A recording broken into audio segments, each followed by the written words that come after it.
అండి, welcome to మా ఇంటి మనపై కిచెన్. ఇవాళ మనము హెల్దీ అండ్ టేస్టీ వంటికి చల్వ చేసే సాబుదాని కిచిడి చేసుకుందాము. నేను ఇక్కడ స్మాల్ సైజ్ సాబుదాని తీసుకున్నానండి. 1 అవర్ ముందే నానేసి పెట్టుకున్నాను.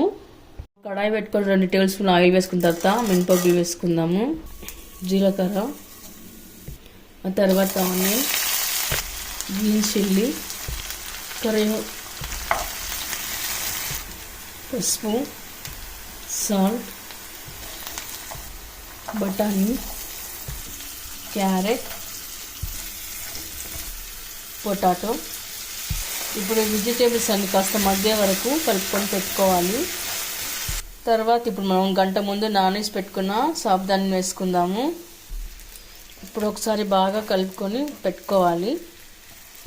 అంతా కలిపేసి పెట్టుకున్న తర్వాత మీడియం ఫ్లేమ్ మీద మగ్గించుకోవాలండి. హై ఫ్లేమ్ పెడితే త్వరగా మాడిపోతుంది కాబట్టి మీడియం ఫ్లేమ్ మీద మనం మగ్గించుకోవాలి.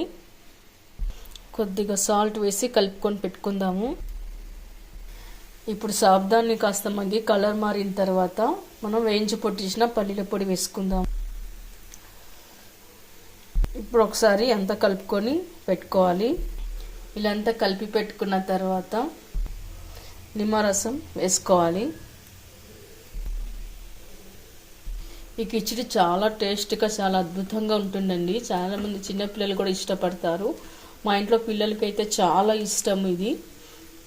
ఇప్పుడు ఫైనల్గా కొత్తిమీర వేసుకుందాము.